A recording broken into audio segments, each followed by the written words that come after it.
أعوذ بالله من الشيطان الرجيم.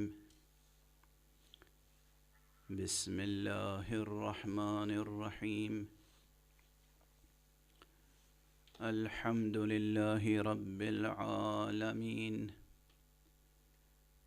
والصلاة والسلام على أشرف الخلائق أجمعين، سيدنا وسيد الأولين والآخرين، حبيبنا وحبيب إله العالمين، إمام المرسلين وخاتم النبيين، أبي القاسم المصطفى محمد،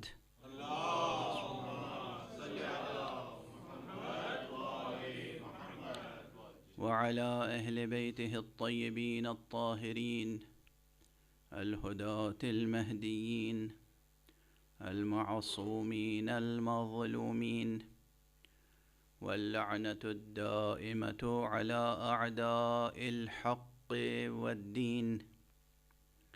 أما بعد، فقد قال الله تعالى عز اسمه في محكم كتابه ومتقن خطابه: بسم الله الرحمن الرحيم. قل لله المشرق والمغرب، يهدي من يشاء إلى صراط مستقيم. صدق الله العلي العظيم.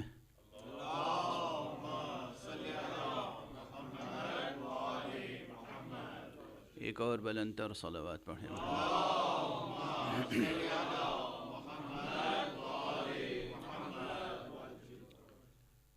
قرآن حکیم کے ایک مختصر سے فقرے کی روشنی میں مشیت اور حسین کے عنوان سے سلسلے گفتگو آگے بڑھ رہا ہے، اور کل ایک خاص مرحلے میں یہ گفتگو داخل ہوئی. اس لحاظ سے اور یہ بھی وضاحت ہوئی کہ یہ صرف کوئی نظریاتی یا نظری عنوان نہیں ہے. ایسا نہیں ہے کہ یہ عنوان، یہ ٹاپک صرف حکیموں و فلسفیوں کے بحث و مناظرے کے لیے ہو، بلکہ یہ ہر فرد بشر کے لیے انڈیویجولی بھی اور پورے معاشرے انسانی کے لیے کلیکٹیولی بھی، اجتماعی طور پر بھی، یہ ان کے مسائل سے جڑا ہوا عنوان ہے.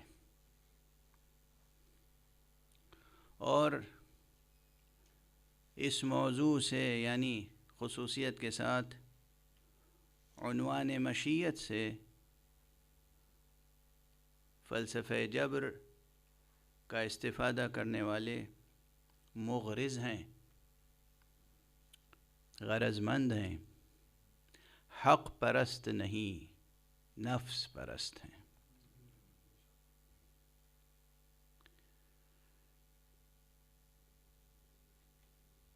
کل جس آیت کریمہ کا حوالہ میں نے دیا تھا سورہ مبارک آل عمران سے، اور بار بار آپ کے سامنے گزارش کی کہ مشیت کے کلمے کو قرآن مجید میں، جوں کہ مشیت کا لفظ تو نہیں ہے، لیکن اس کے مادے سے مشتق کلمات بہت آئے ہیں، سینکڑوں آیتیں میرے پیش نظر ہیں، مگر ظاہر وقت محدود ہوتا ہے، اور میرا مزاج یہ نہیں ہے کہ صرف آیتیں سنا کر یا دہرا کر آگے بڑھ جاؤں، بلکہ وہ کلیدی مطالب آپ کے سپرد کر کے آگے بڑھوں جس سے آیات خود بخود روشن ہو جائیں.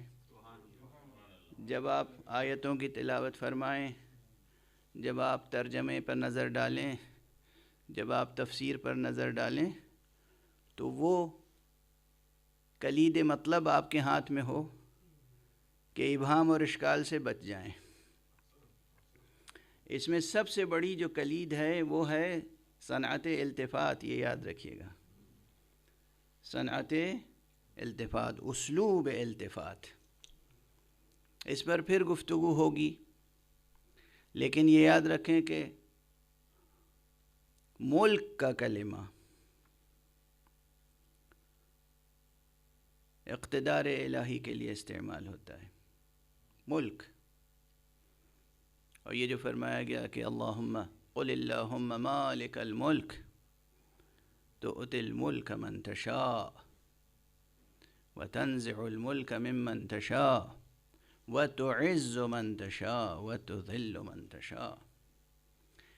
اور اس آیت کا اختتام کس پر ہوا؟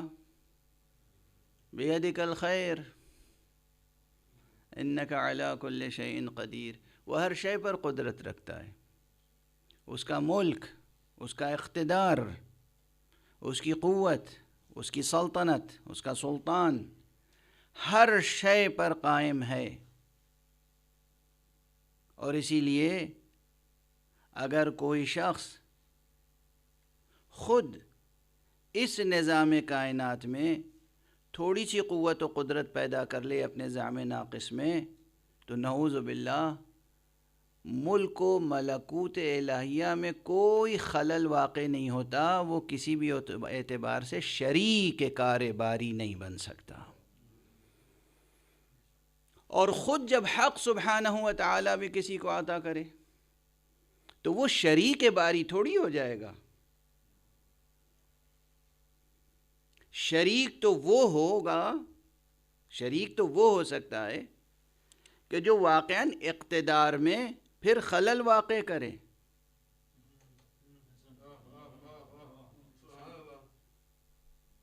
شریک تو وہ ہے، لیکن اس کی قدرت، اس کا اقتدار، اس کا ملک اتنا عظیم ہے کہ وہ خود بھی جب کسی کو اقتدار دیتا ہے تو وہ اس کے اقتدار اعلیٰ کے تحت ہوتا ہے. حق سبحانہ و تعالیٰ کے اقتدار میں کوئی کمی نہیں آتی، ایک ذرہ برابر کمی نہیں آتی. وہ محمد مصطفیٰ صلی اللہ علیہ وآلہ وسلم کو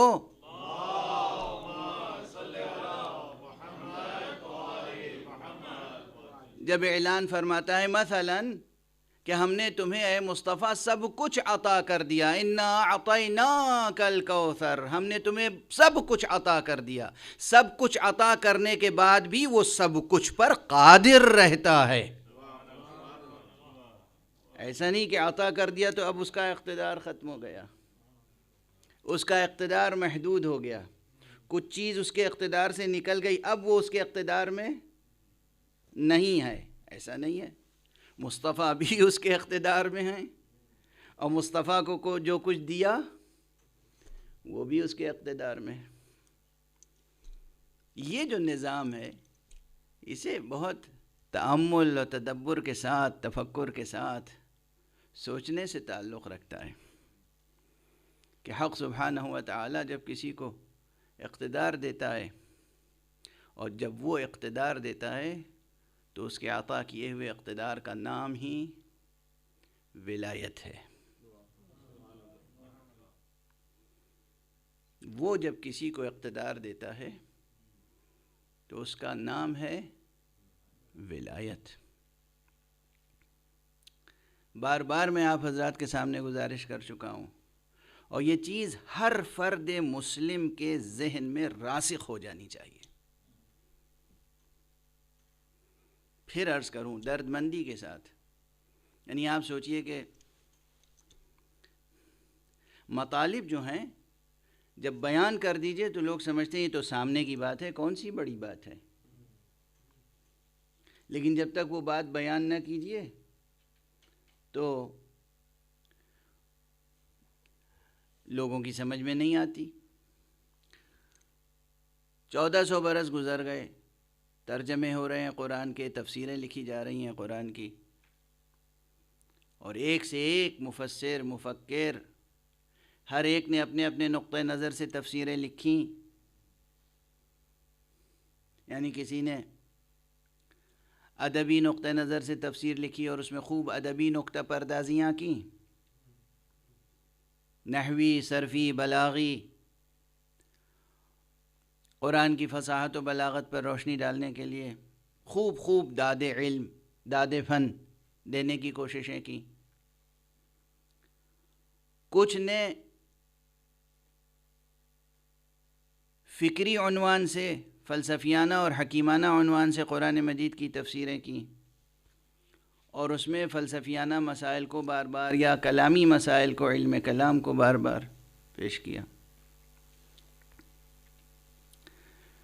کچھ نے فقہی نقطہ نظر سے تفسیریں لکھی، ہر ایک نے اپنے نقطہ نظر سے تفسیر لکھی۔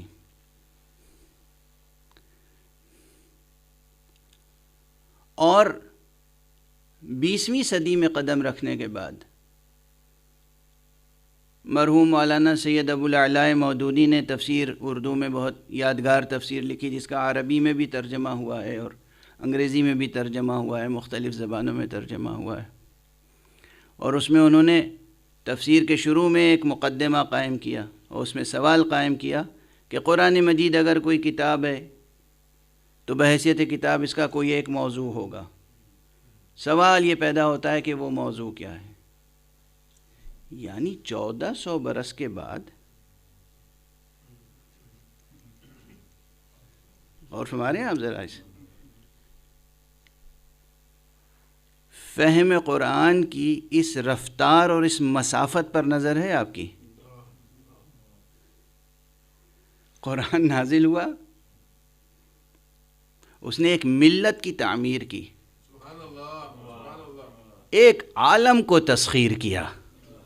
قرآن یہ جو مشرق سے مغرب تک عربوں نے تسخیر کیا تھا، کس کی طاقت تھی؟ عربوں کی طاقت تھی، بدو عربوں کی طاقت تھی، ان کی تلوار کی طاقت تھی، ان کے گھوڑوں، تازی گھوڑوں اور اونٹوں کی طاقت تھی۔ یہ قرآن مجید کی قوت و طاقت تھی، منطق قرآنی، علم قرآنی، حکمت قرآنی، نور قرآنی۔ نور قرآن تھا اور اخلاص مصطفیٰ تھا، نور قرآن تھا اور نور دل محمد مصطفیٰ صلی اللہ علیہ وآلہ وسلم تھا۔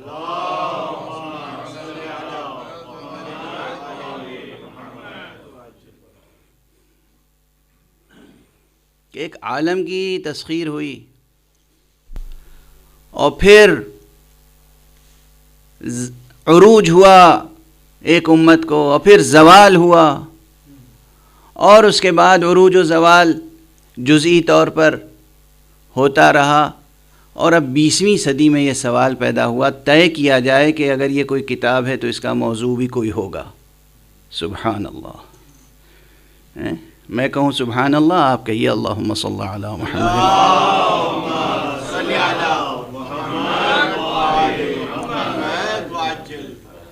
اور وہ بھی وہ زمانہ تھا کہ جب ویسٹرن ورلڈ میں، ویسٹرن فلسفی میں بطور خاص ایگزسٹنشلزم کا دورہ تھا، اور جو ایگزسٹنشلزم ہے اس کا ترجمہ اردو والے وجودیت کرتے ہیں، اور پھر اردو میں سوچنے والے وجودیت سے ایگزسٹنشلزم کی طرف آنے کے بجائے کبھی کبھی آنٹولوجی تک پہنچ جاتے ہیں۔ تو بھئی وہ آنٹولوجی الگ ہے، علم الوجود، اور یہ ایگزسٹنشلزم الگ ہے۔ اس ایگزسٹنشلزم میں انسان کو مرکزی حیثیت بہت دی گئی ہے، اور یہ پورا کا پورا جو ایگزسٹنشلزم ہے، اس میں ایسا نہیں ہے کہ سب ملحد ہی ہوں۔ یہ عجیب و غریب بہت بڑی دنیا ہے، اس میں موحد بھی ہے اور ملحد بھی، مختلف رجحانات کے لوگ اس ایک عنوان کے تحت آتے ہیں۔ اب ظاہر ہے کہ میرا موضوع ہے گفتگو ایگزسٹنشلزم تو ہے نہیں، وجودیت تو ہے نہیں، تو بس ایک اشارہ ہے، آپ حضرات جو دلچسپی رکھتے ہوں گے، طلباء اور دانشجو حضرات، وہ جستجو فرمائیں گے۔ تو اس میں موحد بھی ہیں، بلیورز بھی ہیں، اور وہ بھی ہیں کہ جو ملحد ہیں۔ لیکن ان سب کے ہاں انسانی وجود، انسان کی حقیقت اور حیثیت مرکزی حیثیت رکھتی ہے۔ تو چونکہ پوری دنیا میں اس وقت یہ نظریہ پھیل رہا تھا، تو یقیناً اس سے متاثر ہو کر انہوں نے بھی سوال قائم کیا اور جواب دیا کہ قرآن مجید کا موضوع انسان ہے۔ جب میں نے پہلی ہی بار تفہیم القرآن کا مطالعہ کیا اور دیکھا کہ انہوں نے لکھا ہے کہ قرآن مجید کا موضوع انسان ہے از اول تا آخر، تو مجھے واقعاً صدمہ ہوا، اس لیے کہ میری نگاہوں میں وہ نور تھا جو علوم اہل بیت مصطفیٰ سے آیا تھا۔ میں نے اس سے پہلے کتاب توحید صدوق پڑھ رکھی تھی، اور میرے لیے یہ چیز مبہم نہیں تھی کہ قرآن مجید اگر کوئی کتاب ہے تو اس کا موضوع ہے توحید حق صمدی۔ از اول تا آخر قرآن مجید کا موضوع توحید ہے، توحید، اول توحید آخر توحید، هو الاول هو الآخر هو الظاہر هو الباطن۔ بسم اللہ الرحمن الرحیم سے لے کر اور والناس تک پورے قرآن مجید کا موضوع، بنیادی، محوری، اصلی، اساسی توحید حق صمدی ہے۔ اسی ایک حقیقت کی روشنی میں زندگی کے ہر مسئلے کو قرآن مجید نے حل کیا ہے، کائنات کے ہر مسئلے کو قرآن مجید نے حل کیا ہے،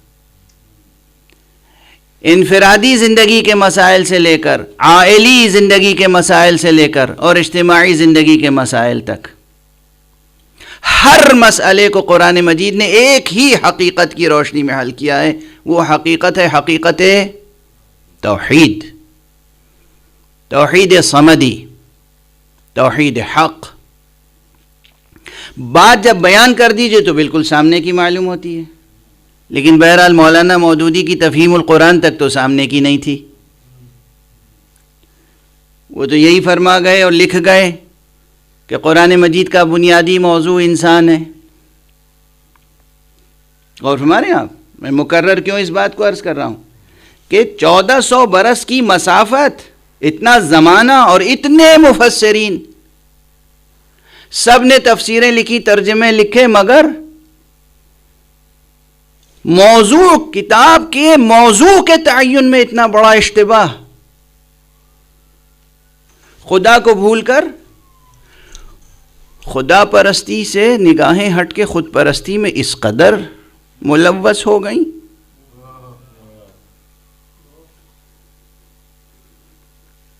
انسان عزیز ہے، انسان عظیم ہے، انسان کو اللہ نے شرافت، کرامت، عزت، عظمت بخشی ہے، لیکن قرآن مجید کا اصل موضوع از اول تا آخر توحید حق صمدی ہے۔ تو یہ بات میں بار بار عرض کرتا رہا ہوں، اس وقت پھر عرض کر دیا آپ کے سامنے۔ اسی طرح یہ بات ہر ذہن میں بیٹھ ہر مسلمان کے ذہن میں بیٹھ جانی چاہیے۔ اسے اختلافی مسئلہ نہ سمجھیں، مسلکی مسئلہ نہ سمجھیں، ہر مسلمان کے ذہن میں یہ بات راسخ ہو جانی چاہیے کہ اس کائنات کو اور اس انسانی معاشرے کو منظم کرنے کے لیے اللہ سبحانہ و تعالی نے قرآن مجید میں جو نظام عطا کیا ہے، اس نظام کا عنوان نظام ولایت ہے۔ کمیونزم نہیں ہے، سوشلزم نہیں ہے، جمہوری نظام نہیں ہے۔ عوام الناس کے حقوق اپنی جگہ محفوظ ہیں، لیکن یہ جمہوری نظام جس کے لیے اقبال نے طنز کیا تھا اور بجا طور پر طنز کیا تھا کہ جمہوریت ایک طرز حکومت ہے کہ جس میں بندوں کو گنا کرتے ہیں، تولا نہیں کرتے ہیں۔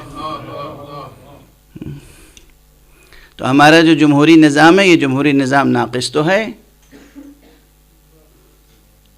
یہ ہر ذہن میں راسخ ہو جائے گی۔ جب تک نہ ہو جائے گی بات، میں مکرر عرض کرتا رہوں گا کہ قرآنی نظام، یہ نہیں کہ قرآن نے کوئی نظام نہیں دیا، قرآن نے نظام دیا ہے، اور وہ نظام کیا ہے، وہ نظریہ کیا ہے، ولایت۔ اور یہ نظام ولایت کی بنیاد کیا ہے، توحید۔ توحیدی بنیاد پر نظام کون سا قائم ہے؟ ولایت۔ توحید اور ولایت کا اس طرح سے ایک دوسرے سے تعلق ہے۔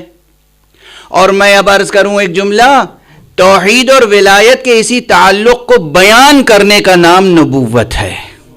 ایک صلوات پڑھ دیجئے محمد و آل محمد۔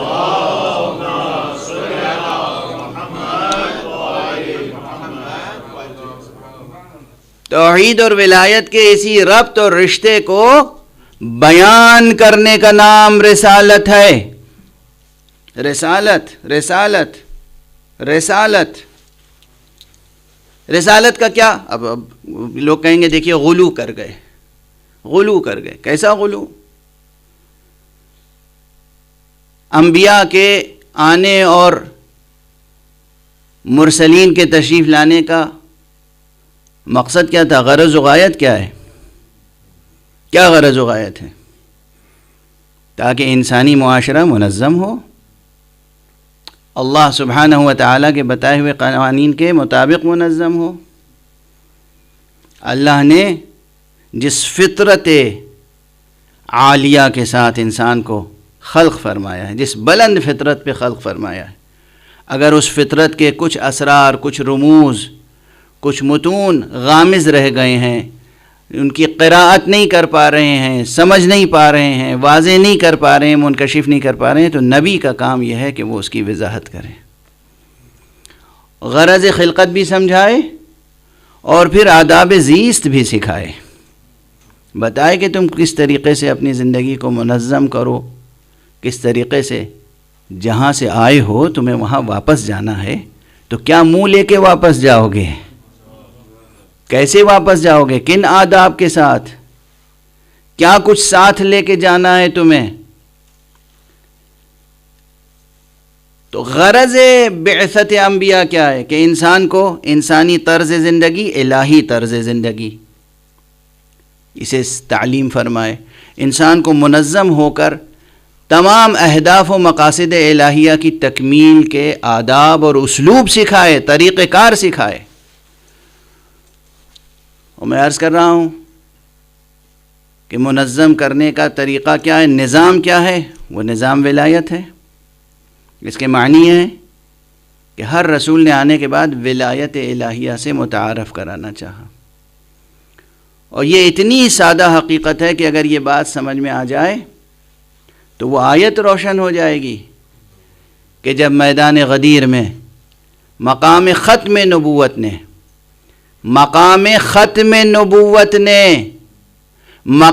ولایت کبریٰ کا اعلان کیا، جب مقام ختم نبوت نے مقام ولایت کبریٰ کا اعلان کیا تو پھر کون سی سند آئی؟ اور اس اعلان سے پہلے مأموریت کے لیے کون سی آیت آئی تھی؟ یا ایھا الرسول بلغ، یا ایھا الرسول بلغ ما انزل الیک من ربک وان لم تفعل فما بلغت رسالتہ۔ پورا دین پہنچا چکے ہیں لیکن ولایت کا تعارف نہیں کرایا ہے، تو یہ اسلوب کہ اگر یہ نہیں پہنچایا تو گویا رسالت نہیں پہنچائی۔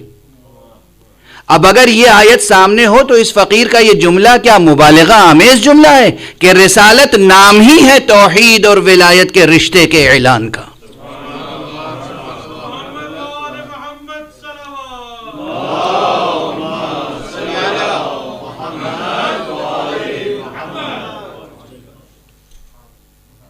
رسالت نام ہے اس ربط اور رشتے کے اعلان کا کہ جو توحید اور ولایت میں ہے۔ توحید ہے اصل، اساس، بنیاد، اول و آخر توحید ہے، اور اس توحید کی روشنی میں انسان اپنی ذات کو، اپنے کنبے کو، اپنے معاشرے کو، اس کرۂ ارض کو، اس پوری کائنات کو کس طرح روشن رکھے، سورج کے نور کو کس طرح برقرار رکھے، سورج کا چراغ بجھنے سے کیسے بچائے، یہ سب منحصر ہے کہ وہ کس طرح ولایت، نظام ولایت حق سے وابستہ ہوتا ہے۔ ایک صلوات پڑھ دیجئے محمد و آل محمد۔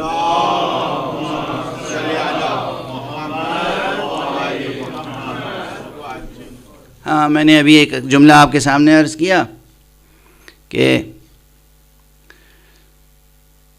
غدیر نام ہے مقام ختم نبوت کے، مقام ولایت کبریٰ کے اعلان کا۔ بار بار افسوس یہ ہے کہ مسلمانوں کے درمیان سے مسئلہ ختم نبوت اٹھتا ہے، اس لیے کچھ اس پر بھی گفتگو کر کے آگے بڑھوں۔ بار بار، اور ابھی مجھے بہت صدمہ ہوا، افسوس ہوا، ایک صاحب جن کی فکر سے میں مطمئن تو نہیں تھا لیکن اتنا بھی غیر مطمئن نہیں تھا،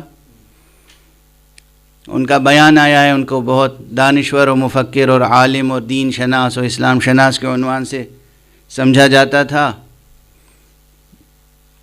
اور ہمارے جوان برابر آ کر ان کی باتیں نقل کرتے تھے۔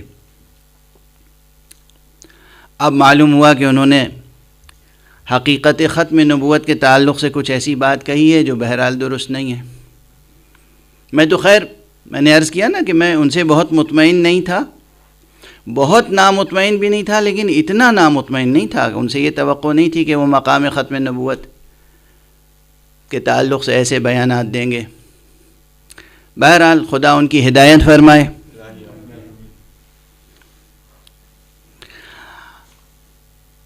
اصل میں جو حسین سے آشنا نہیں ہوتا وہ نبوت و ختم نبوت پر یقین پیدا نہیں کر سکتا۔ میں نے کل غالباً یا پرسوں عرض کیا تھا نا کہ ایک ہے ختم نبوت، ایک ہے مہر نبوت، اور ایک ہے مہر ختم نبوت۔ یہ ہے تو خطیبانہ تعبیر، مگر یہ بس نری خطیبانہ تعبیر نہیں ہے، یہ بڑی اسلامی اور ایمانی اور دینی اور حکیمانہ حقیقت پر مبنی ہے۔ اب اس جملے کو ذہن میں رکھیے گا اور اس تھوڑی سی تفصیل پر توجہ کر لیجئے گا۔ ختم نبوت کے فلسفے پر بعض مفکرین نے بہت دراز نفسی سے کام لیا ہے اور بہت لمبی لمبی پیچیدہ بحثیں کی ہیں کہ آخر ختم نبوت مصطفیٰ صلی اللہ علیہ وآلہ وسلم پر کیوں ہو گئی۔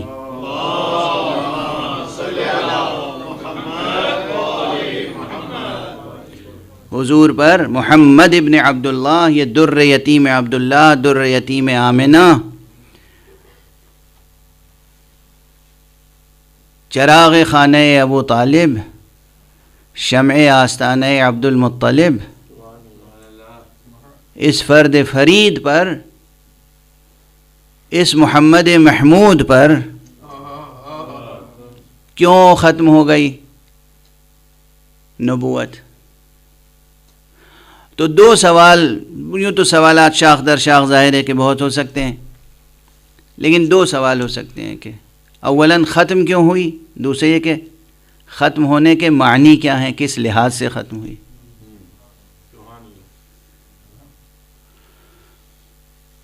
بس میں دونوں مطالب کو جمع کر کے آج آپ کے سامنے گزارش کروں، اور اپنے انداز میں اگر کہوں تو پہلے تو ایک چھوٹا سا جملہ کہہ رہا ہوں، اگر یہی بات، یہ چھوٹا سا جملہ اگر آپ کی ذہانتیں اسے قبول فرما لیں تو سب جواب اسی میں ہے۔ بھئی ذات گرامی محمد مصطفیٰ صلی اللہ علیہ وآلہ وسلم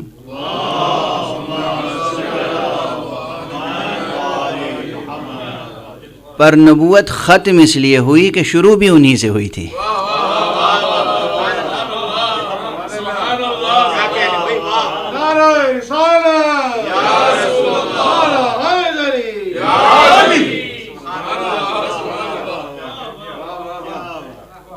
ان پر ختم اس لیے ہوئی کہ انہی سے شروع ہوئی تھی۔ پروردگار آپ کی ذہانتوں کو سلامت رکھیں۔ آج آپ کوئی بچہ مجھ سے کہے کہ مجھے سمجھائیے اس کے معنی کیا ہیں، کہ انہی سے شروع ہوئی تھی تو انہی پہ ختم ہوئی، کیسے سمجھ میں آئے گا؟ اب بچے کو سمجھانے کے لیے میں کیا کروں؟ میں تو قرآنی سے بھیک مانگوں گا اسلوب کلام کے لیے بھی۔ تو قرآن مجید میں قرآن مجید نے حقیقتوں کو سمجھانے کے لیے طرح طرح کی ترکیبیں، طرح طرح کے جملے، طرح طرح کی مثالیں اور تشبیہیں سکھائی ہیں۔ اللہ نے فرمایا وَيَضْرِبُ اللَّهُ الْأَمْثَالَ لِلنَّاسِ لَعَلَّهُمْ يَتَذَكَّرُونَ، اللہ تو لوگوں کے لیے مثالیں دیتا ہے تاکہ وہ باتوں کو سمجھ سکیں۔ تو مثال اللہ نے ایک مقام پر شجرے کی دی ہے، شجرے کی مثال دی ہے۔ شجرے کی مثال بہت جگہوں پہ کام آتی ہے۔ حق سبحانہ و تعالیٰ نے کیا فرمایا سورہ مبارکہ ابراہیم میں؟ أَلَمْ تَرَ كَيْفَ ضَرَبَ اللَّهُ مَثَلًا كَلِمَةً طَيِّبَةً كَشَجَرَةٍ طَيِّبَةٍ أَصْلُهَا ثَابِتٌ وَفَرْعُهَا فِي السَّمَاءِ تُؤْتِي أُكُلَهَا كُلَّ حِينٍ بِإِذْنِ رَبِّهَا وَيَضْرِبُ اللَّهُ الْأَمْثَالَ لِلنَّاسِ لَعَلَّهُمْ يَتَذَكَّرُونَ۔ کیا تم نے غور نہیں کیا، سوچا نہیں کہ اللہ نے کلمہ طیبہ کی مثال شجر طیبہ سے دی ہے، اور وہ شجر طیبہ کی جس کی جڑیں قائم ہیں اور اس کی شاخیں آسمانوں میں بلند ہیں، اور وہ ہمیشہ پھل دیتا رہتا ہے اپنے پروردگار کے اذن سے۔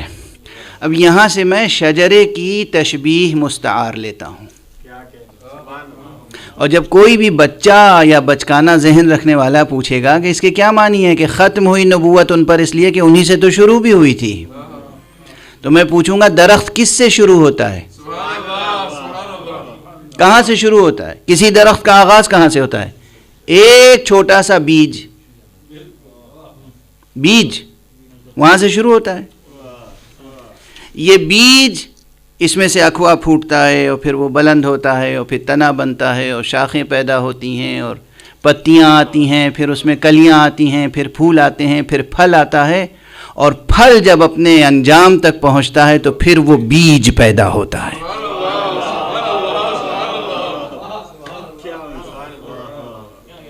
بالکل وہی بیج جس بیج سے شروع ہوا تھا درخت، اس درخت کا آخری عطیہ وہی بیج ہوتا ہے۔ اگر یہ تشبیہ ہے، اگر یہ تشبیہ سمجھ میں آ جائے تو میرا جملہ سمجھ میں آئے گا۔ محمد مصطفیٰ پر ختم نبوت اس لیے ہوئی کہ انہی سے تو شروع بھی ہوئی تھی۔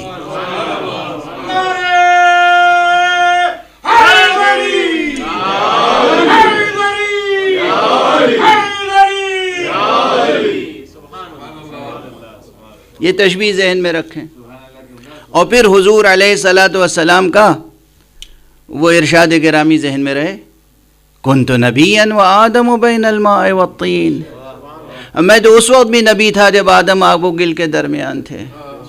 نبی تھے نا، آپ نبیوں کی فہرست کہاں سے شروع کرتے ہیں؟ پہلے نبی آدم، دینیات کی کتابوں میں اور علم کلام کی کتابوں میں پہلے نبی آدم، اور رسول اللہ کیا فرما رہے ہیں؟ میں نبی تھا اس وقت جب آدم آب و گل کے درمیان تھے۔ تو ہم یہ علم کلام کی کتاب لکھنے والوں کی بات تسلیم کریں یا مصطفیٰ صلی اللہ علیہ وآلہ وسلم کا ارشاد؟ وہ فرمان میں اس وقت بھی نبی تھا، وہ نبی تھے، وہ نبی رہے، وہ نبی ہیں، اور قیامت تک وہی نبی رہیں گے۔ نبوت ان کی ذات میں منحصر ہے، تو جیسے وحدت خالق کی حیثیت سے، معبود کی حیثیت سے، رازق کی حیثیت سے، مبدأ کی حیثیت سے اللہ سبحانہ و تعالیٰ کی ذات میں منحصر ہے، تو وہ اول بھی ہے، وہ آخر بھی ہے، وہ ظاہر بھی ہے، وہ باطن بھی ہے۔ اسی طرح یہ حقیقت نبوت ذات محمد مصطفیٰ میں منحصر ہے، تو عالم نبوت میں یہی اول بھی ہیں، یہی آخر بھی ہیں، یہی ظاہر بھی ہیں، یہی باطن بھی ہیں۔ نعرہ تکبیر، اللہ اکبر، نعرہ رسالت، نعرہ حیدری، نعرہ مشنود محمد و آل محمد، باز بلند صلوات۔ اللہم صلی علی محمد و آل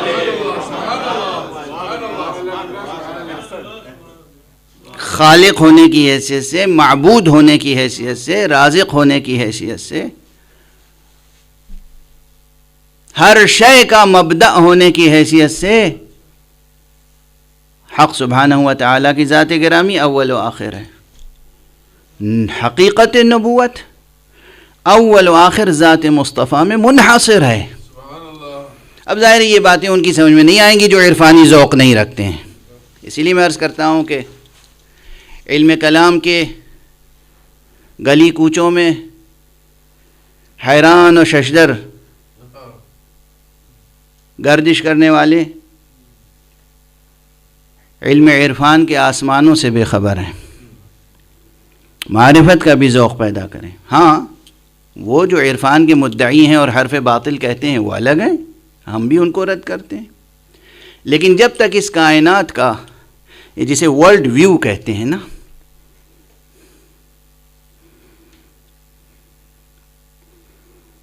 کائنات کی معرفت کا علم، یہ جب تک مادی شرائط میں منحصر رہے گا، حدود و قیود میں، بات نہیں سمجھ میں آئے گی، بہت سی باتیں نہیں سمجھ میں آئیں گی، لیکن اگر افق نگاہ بلند ہو جائے تو باتیں سمجھ میں آئیں گی۔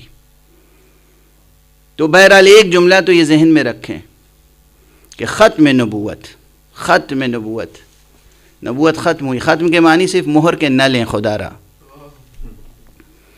وہ ایک استعاراتی بیان ہے، اسی لیے کہ واقعاً نبوت ان پہ تمام ہو گئی، صرف زینت کے لیے انہیں ختم نہیں کہا گیا، ہر اعتبار سے نبوت مصطفیٰ پہ تمام ہے، ہر اعتبار سے، کسی اعتبار سے ان کے بعد کسی قسم کی نبوت نہیں ہے۔ اور ایک رخ سے اور غور کر لیجئے، اب میں خود اس سوال کو، یہ تو میں نے اپنا عقیدہ واضح کر دیا، کوئی کسی اعتبار سے کسی بھی جہت سے عقیدہ خود ختم نبوت میں خلل اور خدشہ پیدا نہیں کر سکتا۔ حقیقت نبوت منحصر ہے ذات گرامی مصطفیٰ صلی اللہ علیہ وآلہ وسلم میں۔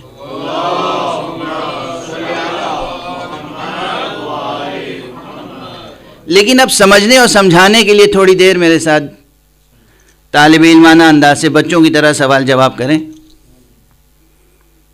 کہ ان پر نبوت کیوں ختم ہو گئی؟ اس لیے کہ نبوت کا عام تصور تو یہ ہے کہ نبوت ہوتی ہے اس لیے کہ انسانوں کو ہدایت ملتی رہے،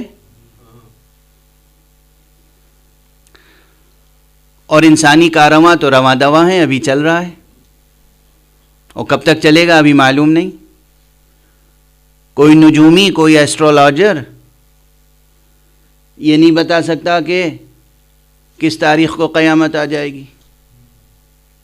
یہ تو جو خزینہ دار علم الہی تھے ان کے ہونٹوں پہ بھی مہر لگا دی گئی تھی کہ جب بھی یہ پوچھیں کہ قیامت کب آئے گی، کہہ دینا کہ یہ علم بس اللہ کو ہے، یہ علم اس نے چھپا رکھا ہے کہ قیامت کب آئے گی۔ تو پتہ نہیں کب تک کارواں انسانی رواں دواں رہے گا، اور جب کاروان انسانی رواں دواں ہے اور رواں دواں رہے گا تو اس کاروان انسانی کو ہدایت کی ضرورت ہے، اور جب ہدایت کی ضرورت ہے تو پھر نبوت بند کیوں ہو گئی، ختم کیوں ہو گئی، یہ سلسلہ منقطع کیوں کر دیا گیا؟ تو اصلا یہ ایک اساسی بنیادی بڑا سوال ہے۔ ایک متفکر نے، میں اسے متفکر کہتا ہوں، مفکر نہیں کہتا اردو کے اعتبار سے، حالانکہ اسے بہت بڑا مفکر سمجھا جاتا ہے، انہوں نے یہ اعلان کر دیا کہ ختم نبوت کے معنی ہیں کہ اب انسان کو الہی آسمانی ہدایت کی ضرورت نہیں رہ گئی، یعنی جتنی ضرورت تھی وہ پوری کر دی گئی۔ اب محمد مصطفیٰ صلی اللہ علیہ وآلہ وسلم کی بعثت کے بعد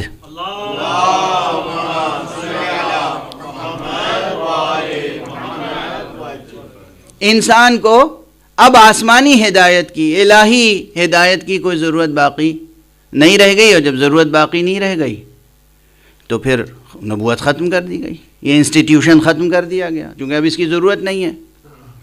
جتنی ضرورت تھی اس وقت تک تھی جب بچہ گھٹنیوں چل رہا تھا، اب ماشاءاللہ اپنے پاؤں پہ کھڑا ہو گیا ہے، اب انسان کی عقل بیدار ہو گئی، عقل بالغ ہو گئی، اب انسان کو آسمانی ہدایت کی ضرورت باقی نہیں رہ گئی۔ یہ مسلمان فلسفی ایسی باتیں کرتے ہیں۔ یہ وہ فلسفی بات کہہ سکتا ہے کہ جس کے لیے کہا جائے کہ یہ عاشق قرآن تھے، عاشق اسلام تھے؟ یہ تو کھلی ہوئی دعوت ہے کہ بس اب دین و مذہب کو جزدان میں بند کر کے رکھ دیجئے، اب آپ کو ضرورت نہیں ہے آسمانی ہدایت کی۔ اور اگر یہ شخص ابھی اس وقت میں فکری و فلسفیانہ جواب عرض نہیں کر رہا ہوں، اور اگر موقع ملا تو عرض کر دوں گا، لیکن سب سے پہلے اگر یہ شخص مسلمان ہے تو میں دست ادب جوڑ کے عرض کرتا ہوں کہ نماز کو آپ فرض سمجھتے ہیں یا نہیں؟ اور نماز آپ پڑھتے ہیں یا نہیں؟ نماز پڑھتے ہیں تو اس میں سورہ حمد پڑھتے ہیں یا نہیں؟ اور اگر آپ سورہ حمد پڑھتے ہیں تو اس میں اللہ کی طرف سے اور نبی کی طرف سے یہ ہدایت ہے کہ آپ سورہ حمد ضرور پڑھیں، اور اس میں یہ دعا ہے اہدنا الصراط المستقیم، اے پروردگار ہمیں صراط مستقیم کی ہدایت فرما۔ اگر مصطفیٰ صلی اللہ علیہ وآلہ وسلم کی بعثت کے بعد انسان کو الہی ہدایت کی ضرورت نہیں ہے تو روزانہ نماز میں 5 مرتبہ یہ اللہ ہی سے کیوں گزارش کی جا رہی ہے کہ ہمیں ہدایت فرما؟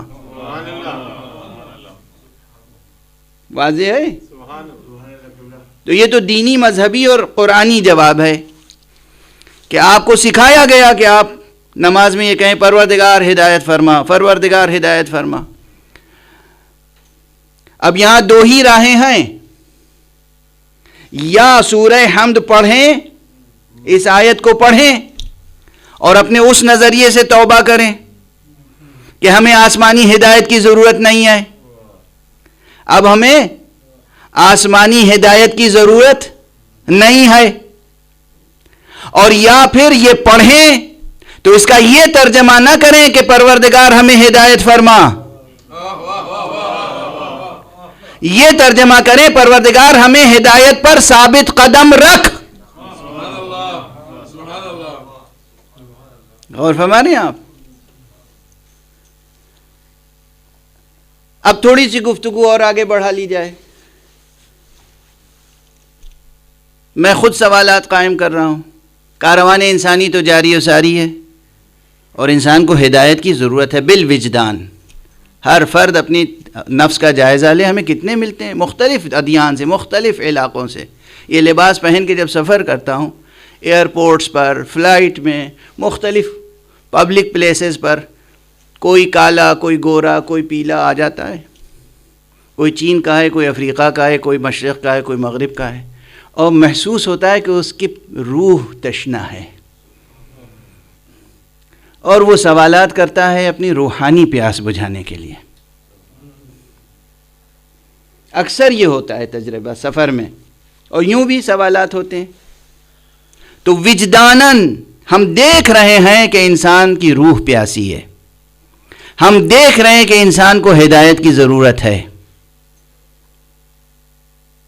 جب انسان کو ہدایت کی ضرورت ہے اور انسانی کارواں رواں دواں ہے، تو پھر نبوت روک کیوں دی گئی؟ ہے نا سوال معقول؟ اچھا، دوسرا سوال، بنیادی طور پر جناب عیسیٰ کی تعلیمات میں اور سرکار رسالت میں آپ کی تعلیمات میں اصول دین کے لحاظ سے کیا فرق ہے، کیا تفاوت ہے؟ انہوں نے کیا نہیں بیان کیا تھا جو انہوں نے بیان کیا؟ عام نقطہ نظر یہ، ابھی عام نقطہ نظر کہ خلاصہ تبلیغ انبیاء یہ ہے، 3 بنیادی اصول ہیں جو عام لوگ کہتے ہیں: توحید، نبوت، آخرت۔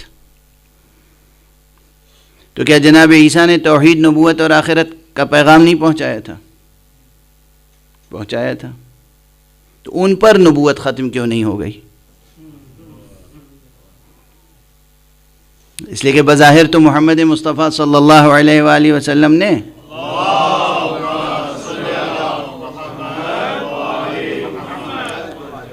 اس پر کسی چیز کا اضافہ نہیں کیا۔ جناب عیسیٰ نے بھی نبوت، توحید، نبوت اور آخرت کے اصول پیش کیے تھے، اور جناب ختمی مرتبت نے بھی صلی اللہ علیہ وآلہ وسلم وہی توحید، نبوت اور آخرت کے اصول پیش کیے۔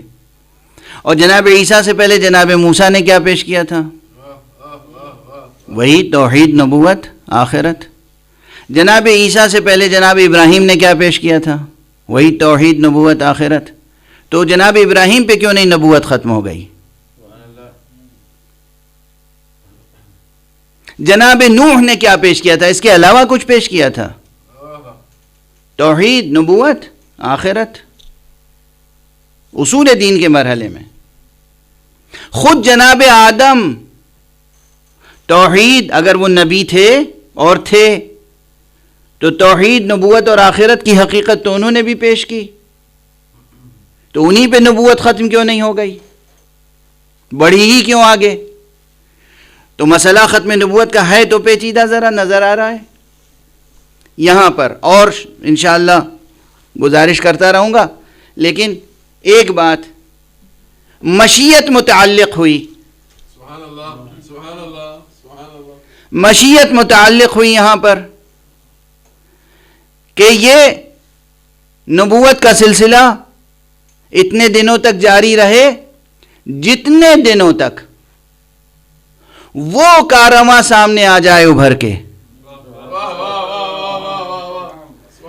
جو اس پیغام نبوت کی حفاظت اس طرح کر سکے کہ کوئی اس میں تحریف نہ کرنے پائے۔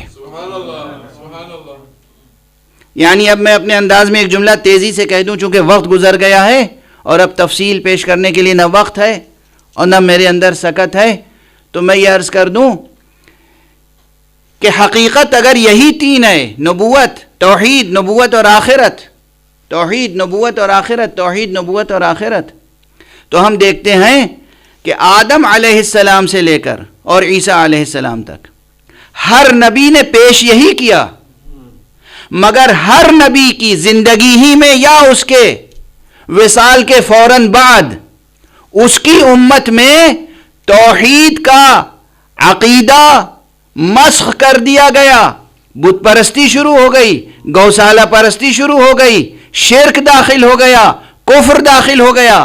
خدا کی قسم تمام انبیاء کا آپ مطالعہ کریں، جناب موسیٰ جلیل القدر اول العزم پیغمبر، ان کی زندگی میں ان کے رہتے ہوئے 40 دنوں کے لیے وہ اپنی امت سے غیبت میں چلے گئے اور امت شرک میں اور بت پرستی میں مبتلا ہو گئی۔ واضح ہے، ہمارے پیغمبر کو مسیل موسیٰ بھی کہا جاتا ہے نا، مسیل موسیٰ یعنی موسیٰ ان کی مسیل ہیں، یہ ان کی مسیل، وہ ان کی نظیر ہیں، یہ ان کی نظیر۔ تو یاد رکھیے 40 دنوں کے لیے قرآن مجید میں ہے وَوَعَدْنَا مُوسَىٰ 30 لَيْلَةً وَأَتْمَمْنَاهَا بِعَشْرٍ فَتَمَّ مِيقَاتُ رَبِّهِ 40 لیلہ، ہم نے جناب موسیٰ کو 30 راتوں کے لیے وعدہ کیا تھا، بلایا تھا، اور ہم نے 10 راتوں کے لیے اور روک لیا، اور اس طرح 40 راتوں کا نصاب الہی مکمل ہوا۔ تو 40 راتوں کے لیے جناب موسیٰ دعوت الہیہ میں تھے، غیبت میں تھے، ان کی امت شرک اور بت پرستی میں مبتلا ہو گئی۔ واضح ہے؟ تو اب میرا یہ جملہ قبول فرمائیے کہ آدم سے لے کر عیسیٰ تک تمام نبیوں نے توحید اور نبوت اور آخرت ہی کا نظریہ اصولی طور پر پیش کیا، یہی حقائق ایمانیہ پیش کیے، یہی عقائد پیش کیے۔ جس کو جو پسند ہو، جو عقیدہ کہنا چاہے عقیدہ کہے، جو حقیقت کہنا چاہے حقیقت کہے۔ میں اسے حقائق کہتا ہوں، عقائد کا کلمہ استعمال کرنا پسند نہیں کرتا۔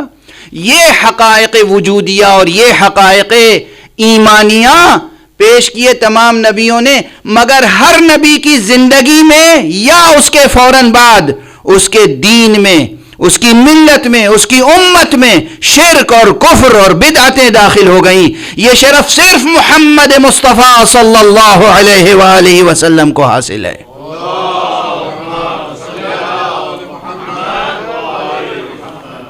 کہ آج حضور کے وصال کے بعد 1400 سال سے زیادہ کا زمانہ گزر گیا، لیکن بنیادی طور پر دین مصطفیٰ میں نہ شرک داخل ہوا، نہ کفر داخل ہوا، نہ بدعتیں اس طرح داخل ہوئیں کہ توحید کا نظریہ مسخ ہو جاتا، مٹ جاتا۔ اور یہ سبب کیا ہے؟ صرف ایک سبب ہے، مصطفیٰ کو پیغام نبوت کے ایسے محافظ مل گئے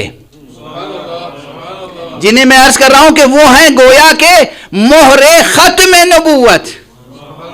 یعنی اب میں اگر سے کہہ رہا ہوں گفتگو، اگر علی جیسا، حسن جیسا، حسین جیسا کوئی محافظ عیسیٰ کو مل جاتا تو شاید انہی پہ نبوت ختم ہو جاتی، مگر یہ ممکن نہ تھا، اس لیے کہ مشیت متعلق تھی، مشیت متعلق تھی مصطفیٰ صلی اللہ علیہ وآلہ وسلم کو۔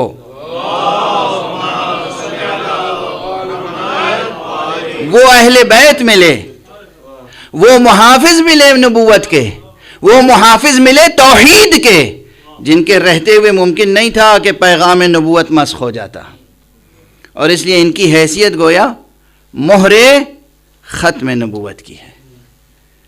اب قیامت، خدا کی قسم قیامت تک توحید کا تصور مسخ نہیں ہو سکتا، توحید کا نظریہ تبدیل نہیں ہو سکتا، اس دین میں، دین حق میں توحید اور شرک اور بت پرستی داخل نہیں ہو سکتی، اور یہ صرف ریاضتیں ہیں آل محمد کی، ورنہ ادھر ادھر نظر ڈالیے تو بہت سے تھے کہ موقع ملتا تو نبوت کا دعویٰ کر بیٹھتے، ذات گرامی مصطفیٰ سے ایسے حسد کرنے والے موجود تھے۔ اب وقت نہیں ہے، اور جب یہ باب تاریخ کا کھولتا ہوں تو پھر میرے سینے میں کچھ درد سوا ہوتا ہے، بالکل وقت نہیں ہے اس وقت۔ ایسے حاسد تھے، رسول سے حسد کرنے والے۔ جب لوگ رسول کی اطاعت کرتے تھے خدا کی بندگی سمجھ کر، تو ایسے بھی تھے جو رسول کی اطاعت کو بندگی سمجھتے تھے، طعنہ دیتے تھے، تم رسول کی بندگی کرتے ہو؟ ارے اللہ نے کہا ہے کہ ان کی اطاعت میری بندگی ہے۔ اللہ نے محمد عربی صلی اللہ علیہ وآلہ وسلم کی اطاعت کو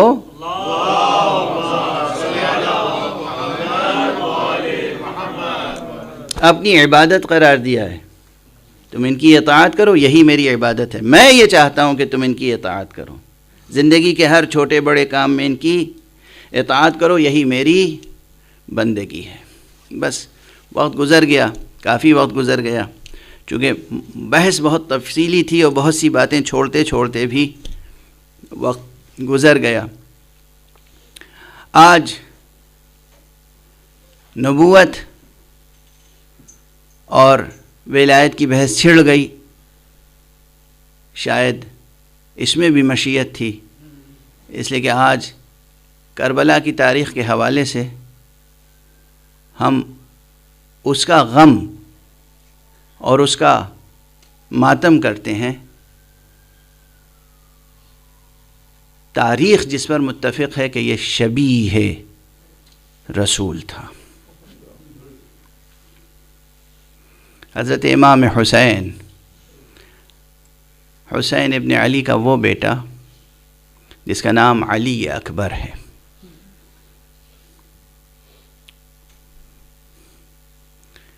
حسین تو امام ہیں، حجت خدا ہیں، سبط رسول ہیں، فرزند رسول ہیں، فرزند زہرا ہیں۔ آقا حسین کا ایک بیٹا ایسا ہے کہ یہ بیٹا شبیہ رسول ہے،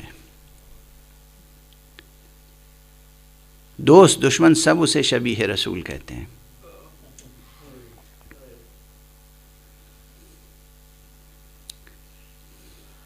بعد میں یہ روایت میں نے خود کتاب میں پڑھی، لیکن سب سے پہلے میں نے یہ روایت اپنے برادر معظم حجت الاسلام والمسلمین مولانا ذوالقدر رضوی صاحب کی زبان سے سنا تھا، منبر پر مجلس میں انہوں نے پڑھی تھی یہ روایت، سب سے پہلے ان سے سنی، بعد میں نے خود یہ کتاب میں دیکھی، لیکن چونکہ پہلی بار ان سے سنی تھی تو میں ان کا حوالہ دے کر آپ کے سامنے ذکر کر رہا ہوں پروردگار ان کو صحت اور عافیت عطا فرمائے اور مومنین کو ان سے زیادہ استفادے کی توفیق عطا فرمائے۔ کہ مدینے میں ایک مرتبہ ایک یہودی آیا جو اپنی کتابوں کا علم رکھتا تھا، تورات اور دیگر صحف انبیاء اور تورات کی شرحیں، اور تورات کی بعض شرحیں ایسی ہیں جس میں بہت جزئیات تک وضاحت کے ساتھ بیان ہوئے ہیں۔ اور اس نے مدینے میں آ کر سیدھے مسجد میں گیا، اصحاب کا مجمع تھا، اور اصحاب سے پوچھا ایکم محمد، تم میں سے محمد کون ہے؟ اسے گویا کہ اطلاع نہیں تھی، خبر نہیں تھی کہ سرکار رسالت میں آپ کا وصال ہو چکا ہے۔ تو روایت میں یہ ہے کہ تمام اصحاب یہ سوال سنتے ہی رونے لگے، گریہ کرنے لگے، بلند آواز سے گریہ۔ حضور کی محبت تھی نا، اصحاب کے دلوں میں حضور کی محبت تھی، بے پناہ محبت تھی۔ تو ایک عرصے کے بعد، یعنی چند برسوں کے بعد بھی جب حضور کا تذکرہ ہوا اس طرح سے کہ گویا کوئی سمجھ رہا ہے کہ ابھی جناب رسالت میں آپ زندہ ہیں اور وہ انہیں دیکھنا چاہتا ہے، پوچھ رہا ہے تم میں سے کون ہے محمد، تو بس سب کے آنکھوں سے آنسو چھلک پڑے۔ تو اس نے کہا میں نے کیا کہہ دیا، ایسی کون سی بات کہہ دی کہ تم لوگوں کا دل دکھ گیا؟ تو سب نے کہا تم نے ہمارا درد فراق بڑھا دیا، زخم تازہ ہو گیا، مصطفیٰ وصال فرما چکے ہیں، انتقال فرما چکے ہیں، مصطفیٰ اس دنیا میں نہیں ہیں۔ متاثر ہوا، لوگوں نے پوچھا کیا سبب ہے؟ کہا میں تو ایمان لانا چاہتا تھا ان کی خدمت میں حاضر ہو کر، لیکن میں کچھ باتوں کی تصدیق کرنا چاہتا ہوں، کچھ باتوں کی تصدیق کرنا چاہتا ہوں، ان کے شمائل کی تصدیق کرنا چاہتا ہوں، یعنی حتیٰ کہ ان کے شمائل، شکل و شمائل، حضور کا ظاہری حسن، اس تک کا بیان کتابوں میں موجود ہے، انبیاء سلف کی کتابوں میں، صحیفوں میں، ان کی تفسیروں میں، ان کی تعویلوں میں۔ خلاصہ واقعہ یہ ہے کہ ایک بزرگ صحابی اٹھا اور اس نے کہا کہ آؤ چلو میں تمہیں ایسی جگہ لے جاتا ہوں جہاں تصویر پیغمبر موجود ہے۔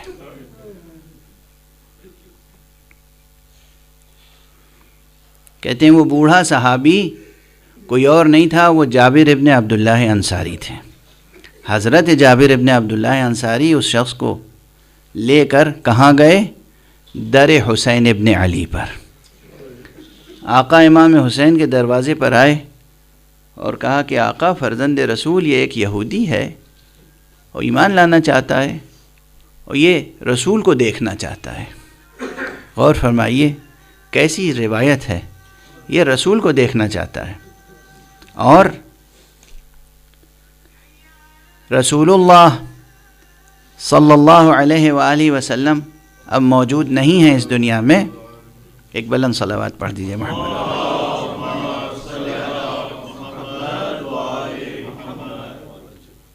حضور موجود نہیں ہے تو میں کس طریقے سے تصدیق کروں؟ آقا متاثر ہوئے، لیکن اسے نہایت محبت سے، احترام سے بٹھایا، گھر میں تشریف لے گئے اور اپنے جوان بیٹے کو بلایا، علی اکبر کو بلایا اور اس کے سر پہ عمامہ رسول رکھا، اسے رسول کی قبا پہنائی، رسول کی ردا پہنائی، اور لے کر تشریف لائے۔ اس نے صحیفہ کھولا، ایک ایک جز دیکھتا رہا اور پھر آقا حسین کو مبارکباد دی، مبارک ہو، ایسا بیٹا خدا نے دیا ہے، ہو بہو رسول کی تصویر ہے، ہو بہو رسول کی تصویر ہے۔ ایک مرتبہ اس نے دیکھا کہ یہ مبارکباد دے رہا ہے، خوش ہو رہا ہے، اور حسین کی آنکھوں سے آنسو رواں ہیں، ریش مبارک تر ہو گئی آنسوؤں سے۔ اس نے پھر گھبرا کے کہا وہاں میں مسجد میں گیا، رسول کا نام لیا، سب گریہ کرنے لگے، یہاں میں آپ کو مبارکباد دے رہا ہوں اور آپ گریہ فرما رہے ہیں۔ تو آقا امام حسین نے اس سے ایک سوال کیا، یہ بتا، ایک سوال ہے، اگر اس طرح کی کوئی قیمتی شے تجھے مل جائے تو کس طرح اس کی حفاظت کرے گا؟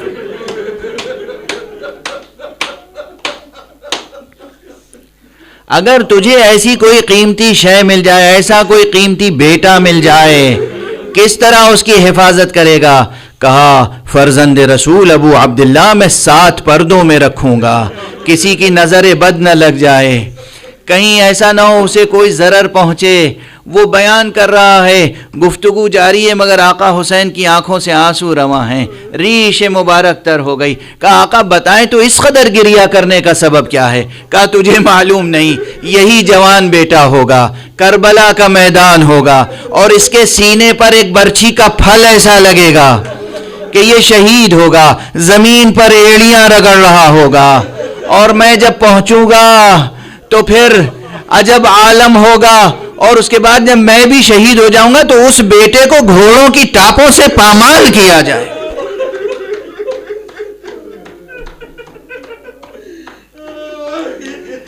عزیزان گرامی، میں آپ سے دست ادب جوڑ کر معافی چاہتا ہوں، کربلا کے مصائب اتنے ہیں، میں اکثر کہتا ہوں نا آپ کے سامنے کہ سب مصائب ابھی بیان نہیں ہوئے ہیں۔ خدا کی قسم کھا کے میں ممبر پہ کہہ رہا ہوں، یہ خطیبانہ مبالغہ نہیں، میں نے اپنی ان آنکھوں سے کتاب میں یہ روایت پڑھی جو شاید آج تک میں نے ممبر پہ نہیں پڑھی ہے، کہ دشمنوں نے از راہ حسد، جب آقا حسین بھی شہید ہو گئے تو چند لاشیں ایسے ہیں جن میں ایک حضرت عباس کا لاشا ہے اور ایک حضرت علی اکبر کا۔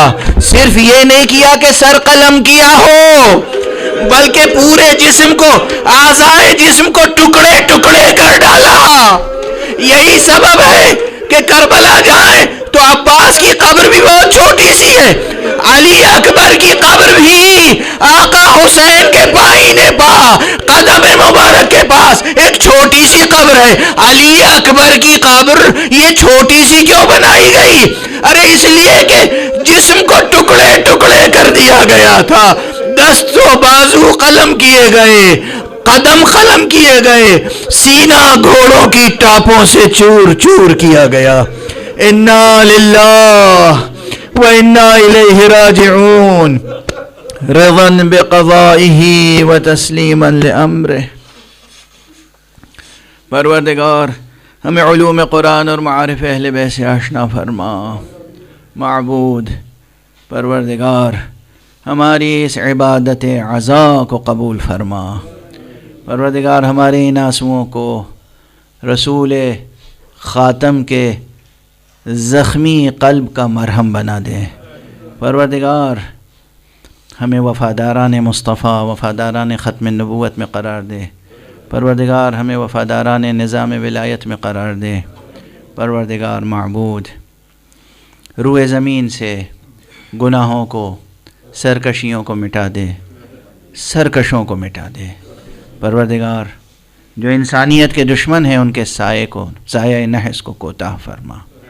پروردگار اپنے ولی آخر کو اذن ظہور عطا فرما، اور ان کے ہاتھوں سے اپنی رافت و رحمت و عدالت کا پرچم لہرا دے۔ ماتم حسین۔